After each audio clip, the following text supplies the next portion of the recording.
Hello, athletes and parents of athletes, those of you looking for a competitive edge or just to get back at it, right? Maybe you were an athlete before and now you're looking at getting back into playing in an adult league and you're like, okay, what can I do to help my body? What can I do to be my very best? And if you're the parent of a teen, I know that being one or even just a youth, that teen sports is big. It's really big around here. There's people that are in clubs. There's people that are practicing every single day of the week.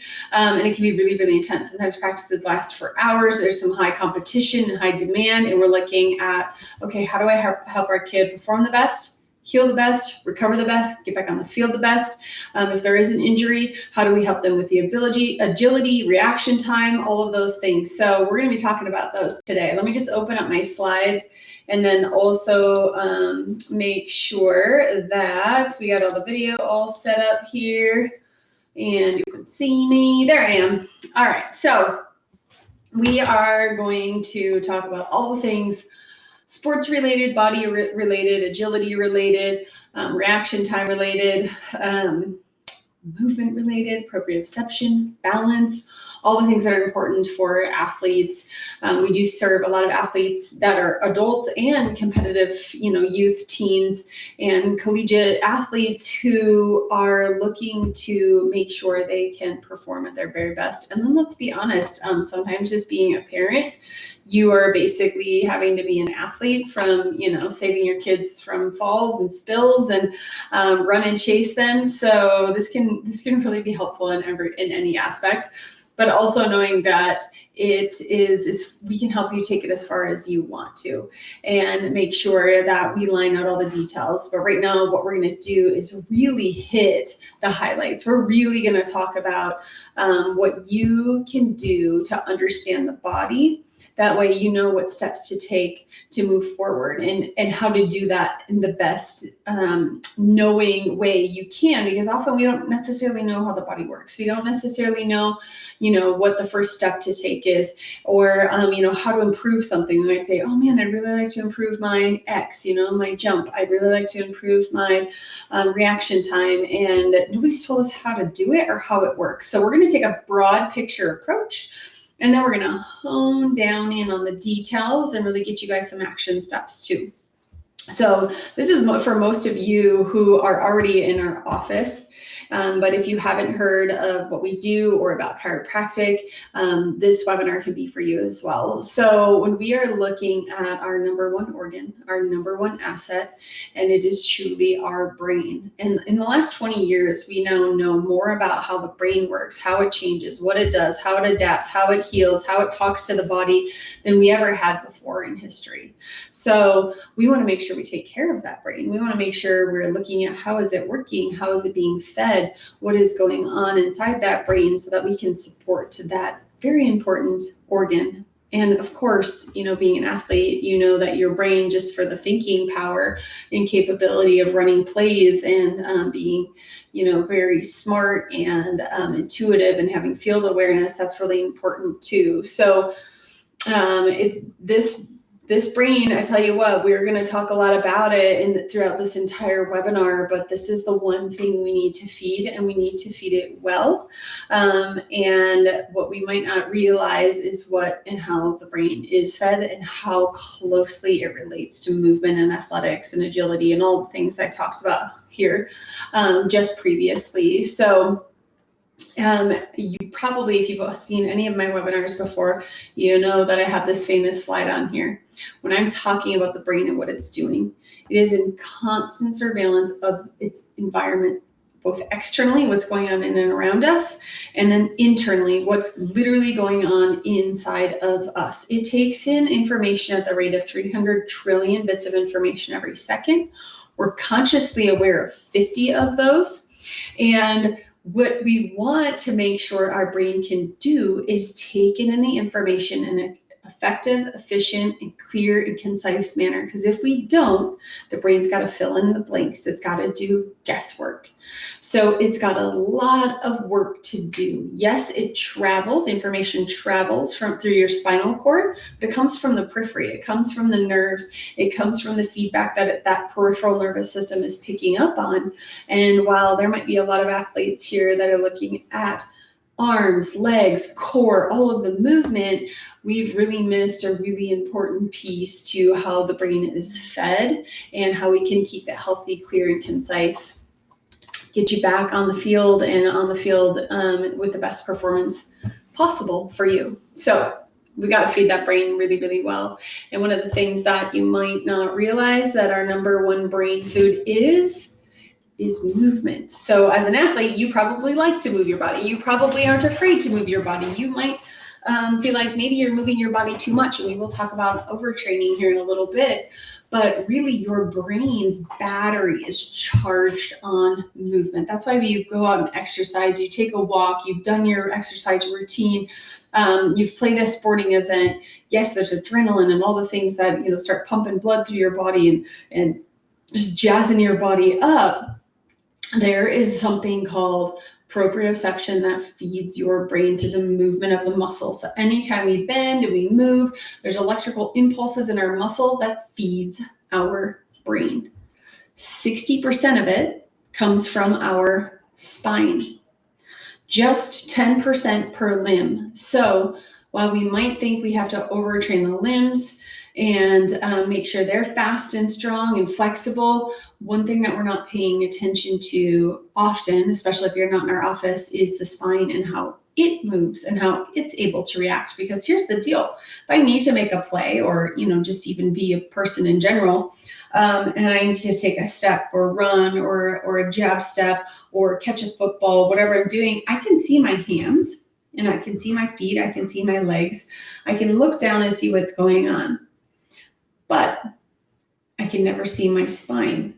Your brain relies on something called the eyes of your spine, these muscle spindles in and around your neck and down through your spine, that every time they bend, move appropriately, it sends an impulse to the brain saying, here I am. It feeds the spine. So 60% of that movement coming from the spine, which is why we are looking at the spine. Those neural impulses that are traveling up that spinal cord are really important, obviously, because your brain needs to get the information quickly and send it back out really quickly, but also to be able to feed that brain appropriately. And we're going to look at a little bit about how we measure it and what you guys might even know as far as the scans go on how that's done and how we know that the brain is getting the feedback and the energy that it needs, and that it's not overworking either, because what we don't want to do is overfeed the brain. That becomes noise and nociception, and also a little bit of clumsiness or lack of agility, mobility, and flexibility. So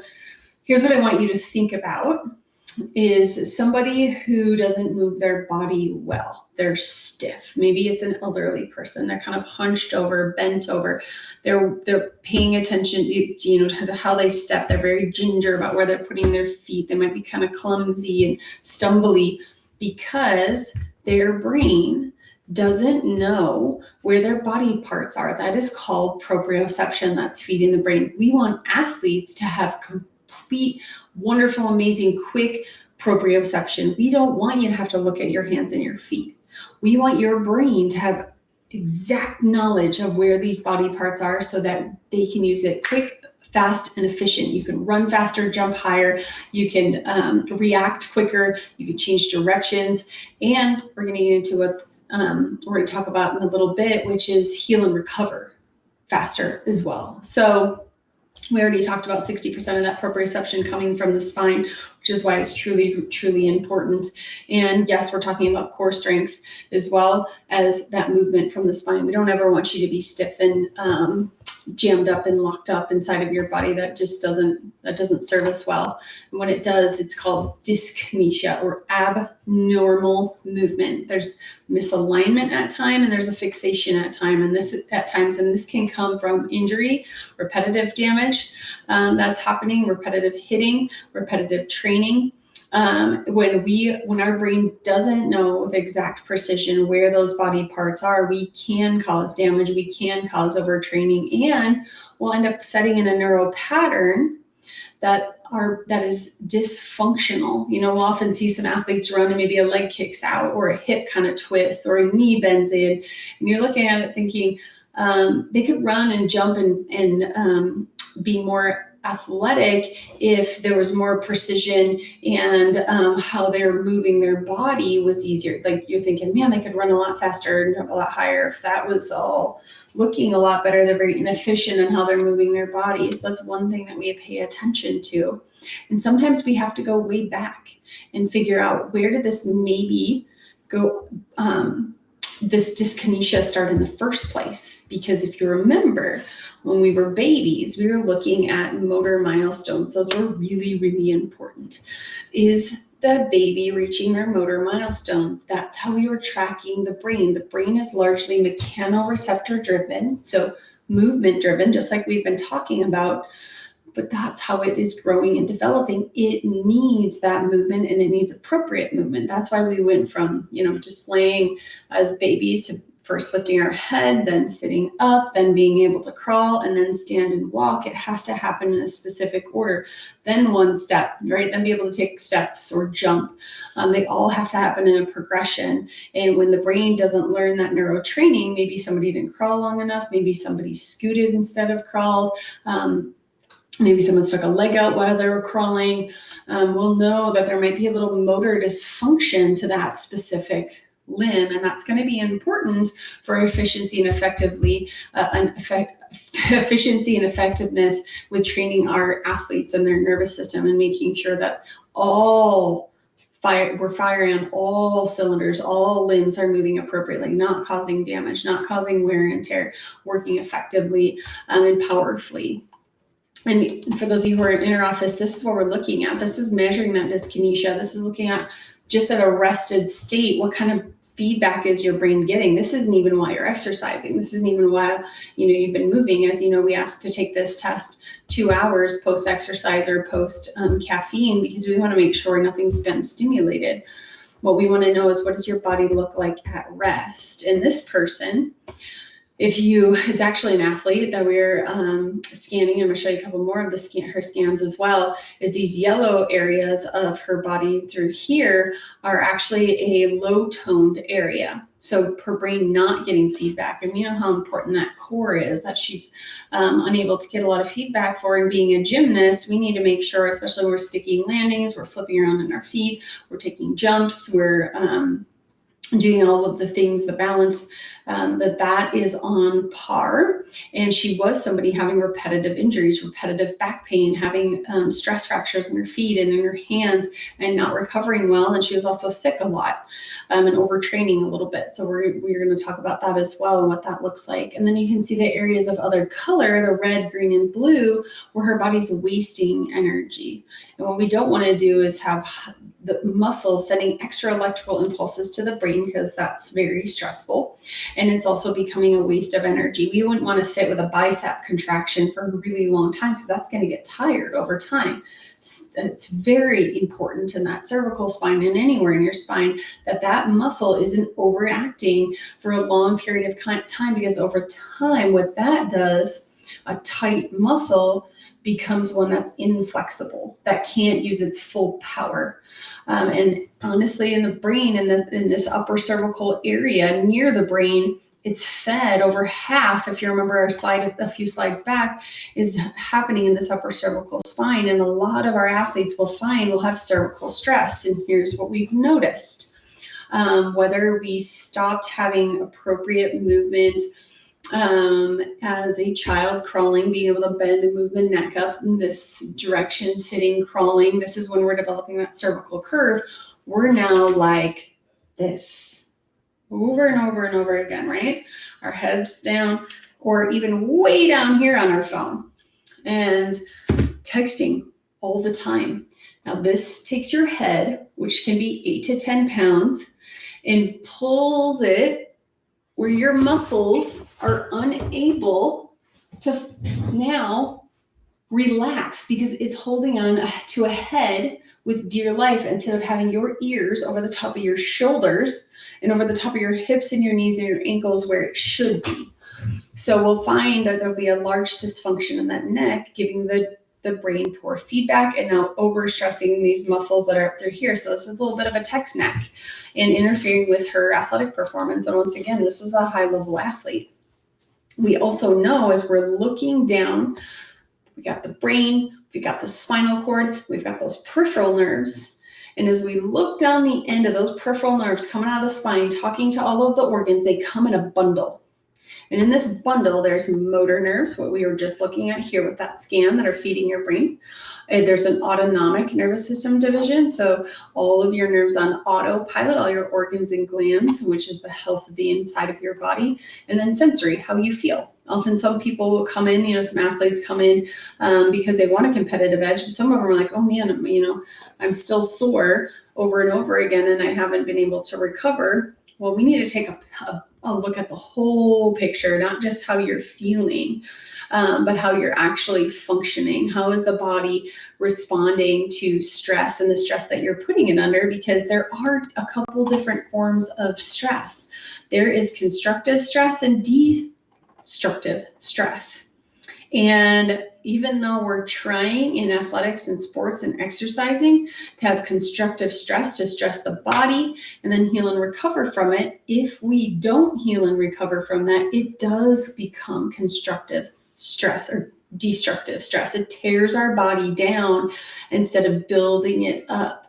We know we have to push ourselves when we're an athlete if we want to be able to perform better, we got to do better than the last day. The next day, we got to do even better. We got to push stronger weights. We got to run even faster. We got to have exact precision where our feet and our legs are and moving our legs. If we're running, if we're jumping, we got to get more power. But if we're trying to do that and we can't actually heal, we can't actually let those new muscles grow, those new neural pathways be there, those reflexes be there, then we are tearing down our bodies. And here's what a lot of people don't know, and especially teens, and this is a problem. The only time you heal, the only time you learn, the only time you're repairing and growing is while you're sleeping, while your eyes are closed. Your parasympathetic nervous system turns on. That's the healing side of your nervous system and your brain. You have a fight or flight side of your body that will get turned on purposely during athletics, right? We want the blood pressure to go up. We want heart rate up. We want our respirations up. We want to supply those muscles with nutrients and oxygen. We're going to take the blood from our internal organs and shunt them out to our limbs to be able to fight or flee, play sports, do all the things. And what we want to have done is a nice, stable core, feedback to the brain from the spine, and that ability and agility to move our body with precision. Because if we can't, we're going to tear ourselves down. And then if we don't sleep at night, we can't recover. We won't learn. If you've ever watched or read any books about why we sleep and what happens, well, they found out in rats that they were having do a maze. And they had not taken the electrodes off of this rat's head who was trying this maze. And they had some of the most amazing discoveries is the rat's brain, while it was sleeping, was going through the maze and relearning it. It was firing those motor pathways and setting them into stone. So it's so important that you sleep. So even though you might have late night assignments, you might think you need to get one more workout in at the end of the day. You might think that, you can sleep when you're dead mentality, or that you're going to have to get up early and train. If you haven't spent enough time in parasympathetic and you've stressed your body too much, you start wearing down on all of those systems, those three that we looked at, and especially your autonomic nervous system, and we start to lose a battery charge. And one of the worst things we can do, I'll show you that next slide and what that looks like. One of the worst things we can do when there is stress is to add more to it. So if we are looking at this picture as a whole, this is your body when it's out of balance, dyshyphanese. You're not having a disease yet, but your body's out of ease. It's out of balance. It's feeling really stressed and stuck. We call that subluxation. So that's what you're getting removed as you're getting adjusted, that stiff, stuck area that's not getting proper feedback to the brain. That's called a subluxation. We want to remove that to restore nervous system function. But we also don't want to stress it and perpetuate that cycle, like not sleeping, like extra physical stress that we're unable to recover from, like emotional stress that we might be stressing ourselves out about, like, I'm not the best, I need to do this, I've got higher demands, I've got homework, I've got a girlfriend or a boyfriend to keep up with, I got my other friends and my social life and my Sunday school. There's a lot of emotional stress that can come into it, text messages, social media, and the more of this emotional stress we hang on to, the more our body stays in that fight or flight and also doesn't want to heal and repair even when it's time. And food is important. We're going to talk about that at the end as well, but food is important. If we're putting chemical stressors into our body and from our foods, from dead food, from food that's not really living, we are going to perpetuate this cycle. We're going to keep causing interference, irritation, and inflammation inside of our bodies, and we aren't going to be able to be athletic for very long. Those are the people that are really wore down and tore down and maybe even overtrained, which is what a picture of this is.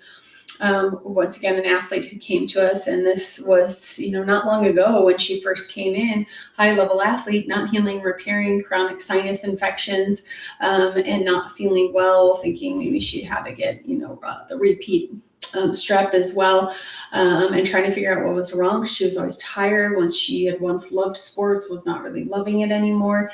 And when you take a look at her body, it was stuck in a really low energy charge and very much into stress. She wasn't healing and repairing. So the more she was experiencing more stress than she was healing, and she started losing a battery charge, ability to heal, grow, have energy for the sports and the things that she loved. So here's where she plotted.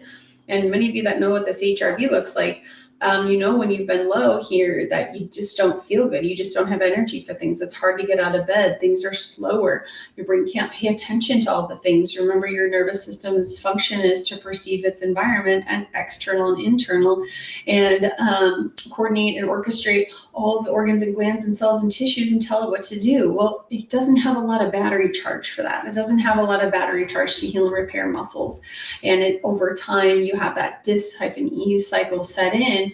You aren't paying attention to organ and gland growth. And especially as a teenager, hormones really, really matter.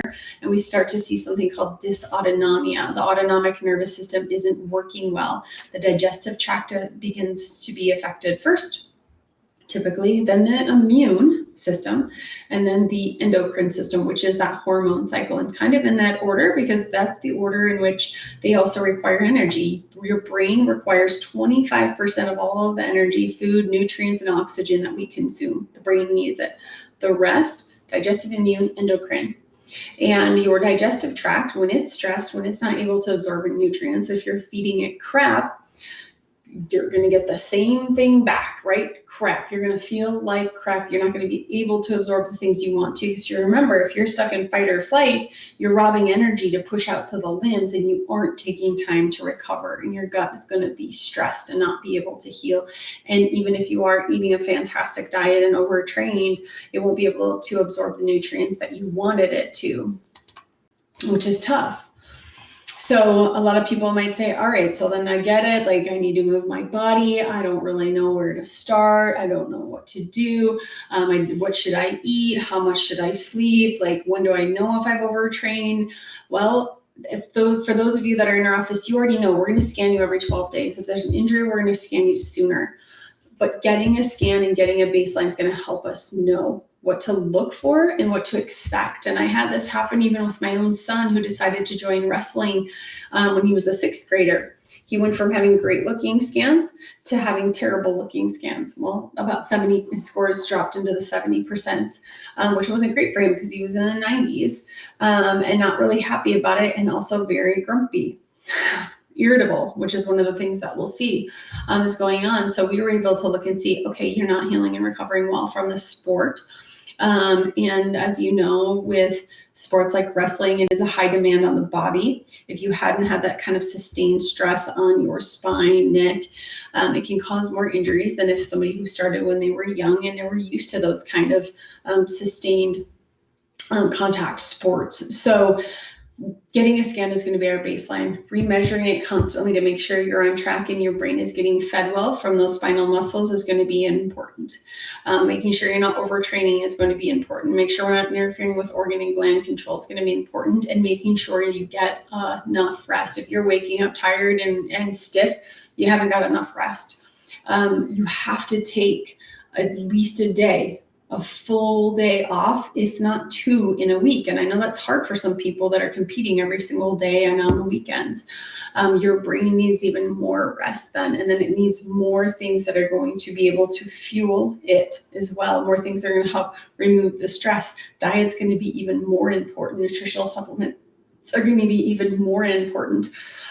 We want to make sure that you've got this healthy tissue that's being supported through what you're eating and what you're consuming to keep up with the demands. Once you're fully neurologically connected, what you eat matters even more. So your digestive tract can absorb it and your cells need to respond to it. And they've done research where they've looked at somebody who ate dead food like a cheeseburger, and then people that are eating live food like fresh fruits and vegetables and things that are very whole food form and alive.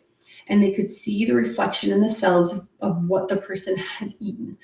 The person that had the burger that was dead food, the cells didn't move well. It wasn't giving the body any energy. The person who consumed the healthy alive foods, those cells were energized and vibrant and giving that body energy back. So it's going to matter how much food and the quality of food that you're eating. Just because you're an athlete and you're working really hard doesn't mean you can go to the McDonald's drive-thru and eat ice cream all night. You need to feed your body better, and especially if you're getting serious about this. And even as an adult, if you're like, man, I'd really like to play in this. I'm using this example as church, softball, because I'm doing that next. I don't want to get hurt either. So I'm going to make sure that my nervous system is running up to stuff and I'm not wasting any energy or not giving feedback to the brain where I need. As I start, we still scan the doctors and our team every 90 days. But as I start and before I start and then into just starting to make sure that I am getting enough recovery. And some of the things that support your nervous system in recovery are omega-3s. Those are the fats that line your nervous system. They line all of those cells. They line the brain. It needs it, and it needs a really healthy source. Like the one we sell at our office, we did a lot of research to find this one that doesn't have any mercury in it and is a very digestible form. If you're not purchasing that one, which, I'm not a pusher of our supplements. I just know that I will only buy high quality and feed my kids high quality. That you got to look and if your fish oil contains ether ester, that's what's going to cause that stomach upset, indigestion, the skin rashes, and it oxidizes really quickly. So you're going to have to make sure it says that it doesn't have ethyl ester inside of it. I had to write this down in a separate place, so I remember to tell you that. And then your magnesium. Magnesium there's just not enough in the soil in our food. And there's something called calcium and magnesium channels that need to be open and closed. And when we're lacking magnesium, those channels don't work well, especially in the brain. So you need a magnesium form that crosses the blood-brain barrier. Once again, like the one we sell in our office, that has a magnesium malate and threonate form, not magnesium citrate. You can take that, that's fine. Magnesium citrate helps pool fluid into the colon for easier bowel movements. You want the one that's going to cross over the blood-brain barrier. And another one that we sell for gut support is making sure if your gut's been stressed and we're not absorbing nutrients right, we've got those gap junctions in the belly and in the gut closed up tight. So something that we sell in the office is called ion biome, and that's a good thing to start on as well to help support it. And yes, some people need probiotics, but if this is open in the gut, it's not going to be able to replicate the probiotics that it needs. And also, once again, I told you to pay attention to the food and why that's really, really important as well. And if you're not getting adjusted, get adjusted. If you need boost adjustments while you're playing sports and heavy sports, do it. You're asking a lot out of your body, and your nervous system is the thing that is running the show. It's holding on to the stress. It's got to recover from things. You might need a boost. The coolest thing that they found is people under chiropractic care, as you're getting an adjustment, the only thing that's changing is actually in the brain. We call it the prefrontal cortex that runs that healing side of your nervous system, that runs the logical side of your nervous system. So making sure that that is running up to snuff is going to seriously matter, and knowing that those adjustments are going to help seal that lid and keep it on tight is really, really important. And making sure you've got a healthy nervous system that can run all these functions, that can do the reaction time, that can provide you with the agility that you need, the recovery time that you need, the movement you need, the flexibility you need, the strength that you need. And what we found is that the patients that are under chiropractic care improve performance again and again and again. And there's so many times where people will ask, what does your kid do to do this? What does your kid do to do this? Because he is a fantastic athlete. He works really hard. A lot of it's up here, but he's very strong. He's got great reflexes. He's got great reaction time. He's got great instinct. And knowing that his nervous system is sound, then I know that all the other training that he's doing is going to matter even more. It helps him receive that information even more. And I'm so proud that he can do those things and then also help his friends get the same experience that he has as well. So I wish I had it when I was a teen, for God's sakes, man, that would have been awesome. So I have this on here. I know most of you guys are already patients, but if you need to bring a kid in, if there's somebody else in your family that needs to come in, let them know you watched this webinar. There's a VIP pass on here. Write this code down right here to get that scan and then sit down with the doctor and a recommendation to make sure their nervous system's up to snuff for 100 instead of the 189 to 300 that we have. So thanks for watching, and I will chat with you guys so